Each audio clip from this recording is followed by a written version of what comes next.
courage et de l'engagement. Aucune nation dans le monde n'a connu de véritable essor sans un engagement ferme à faire différemment ce qui avait été fait avant et qui était critiquable. Aucune nation forte n'a connu de félicité sans trouver le courage de faire ce qui devait être fait.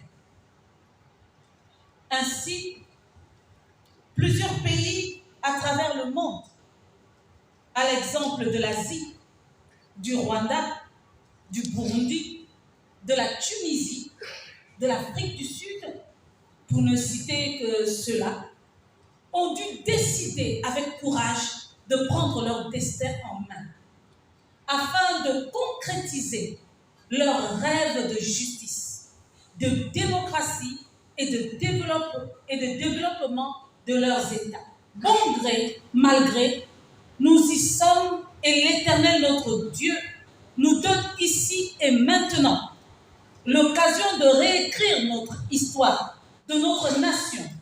Souvenons-nous du leitmotiv de nos pères fondateurs. Gabon d'abord. Ce qui signifiait dans leur cœur qu'au-delà de nos intérêts partisans et particuliers, nous devons toujours mettre les intérêts de notre pays et de son peuple en avant.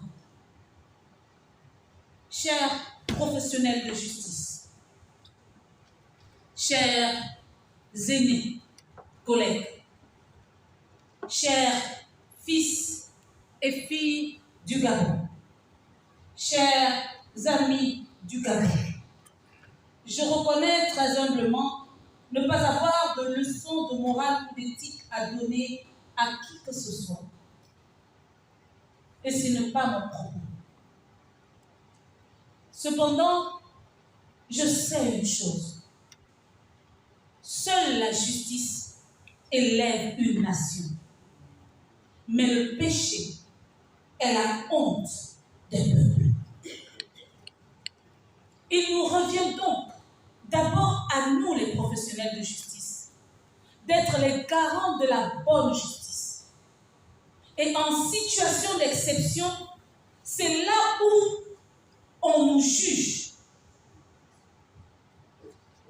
et où nous devons revenir au centre des bonnes décisions, dire le droit et garder la rigueur nécessaire à la préservation des grands équilibres sociaux. C'est sur nous que les citoyens comptent, car c'est à nous qu'est dévolu l'impérieux devoir de garantir l'état de droit.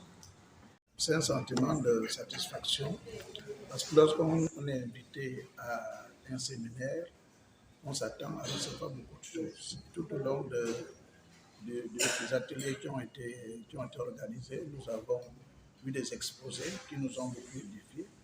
Nous avons vu l'exposé du professeur de l'Espoir Rondo, qui est professeur en droit public. Et il nous a beaucoup édifié en ce qui concerne la constitution du pays, en ce qui concerne l'applicabilité de la loi. Et nous avons eu l'exposé également du révérend Rostand, et qui nous a fait le diagnostic, n'est-ce pas, sur tous les aspects de notre pays, sur le plan social, sur le plan économique, sur le plan politique. Et nous sortons de là véritablement édifiés, parce qu'il s'agit ici de la nation gabonaise qui actuellement traverse une crise très profonde et qui nécessite l'engagement de tous services pour sa guérison. Donc, nous avons reçu qu'effectivement le Gabon a des lois. Nous avons des compétences, nous avons des hommes qui ont des profils, mais ce qui manque actuellement pour sortir le Gabon de cette crise, c'est le changement de mentalité. Vous, personnel judiciaire, homme de Dieu, à la veille des assises nationales, est-ce que vous avez prévu les armes pour briser ce mur-là, pour que tous ceux qui sont commanditaires de ce phénomène qui retarde notre pays. Parce que vous êtes homme de Dieu. C'est ce qu'on appelle dans la Bible la malédiction. On ne peut pas bâtir un pays avec le sang qui coule régulièrement. Hein? On ne peut pas, c'est impossible. Si le Gabon est maudit, c'est à cause de ça.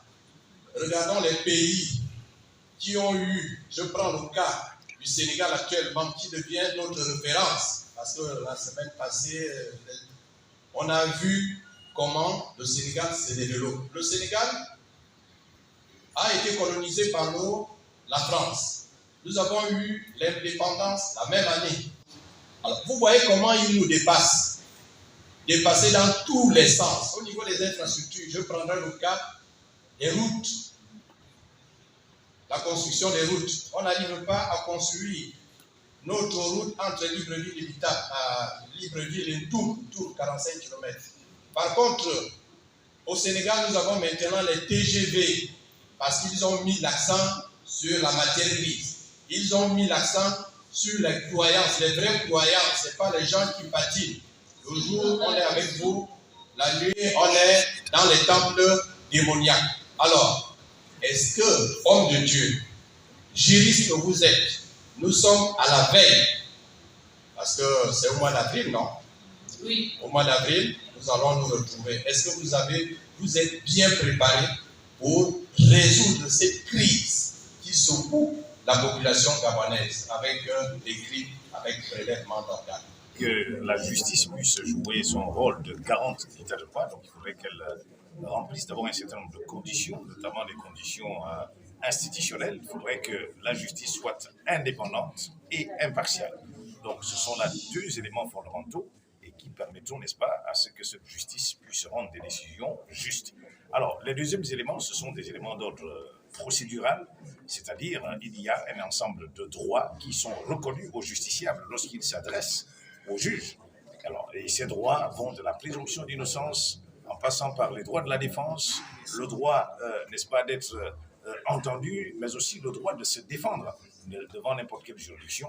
Alors, tous ces éléments participent, n'est-ce pas, du renforcement de ce qu'on appelle le droit au procès équitable, afin que les décisions qui vont être rendues soient des décisions justes. Alors, tout ce juridisme existait déjà. Alors, le problème qui s'est posé, c'est que est-ce que les juridictions que nous avions jusque-là étaient en mesure, n'est-ce pas, de pouvoir effectivement mettre en application tous ces mécanismes? Et c'est là, n'est-ce pas, qu'on a eu cette rupture, ce fossé entre les textes et la pratique.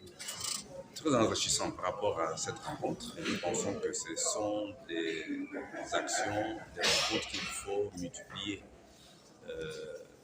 Nous avons cette grâce de reconstruire notre pays.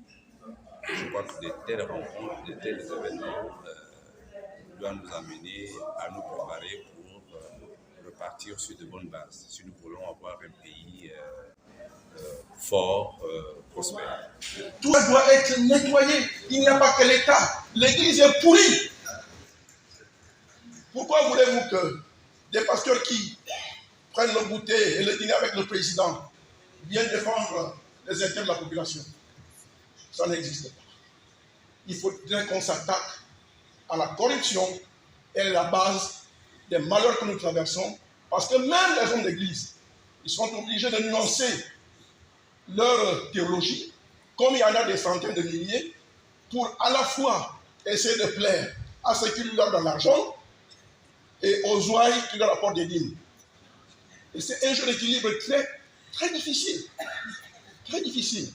Donc, madame, au sein de la corruption, sous toutes ses formes, est la base de nos crises. Les gens veulent rester au pouvoir ou accéder en passant par la franc-maçonnerie, parce qu'on leur dit que c'est la voie pour accéder aux fonctions élevées.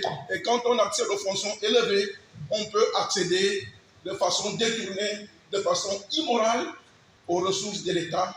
Il suffit d'appeler des entreprises à contribution par la voie de la corruption.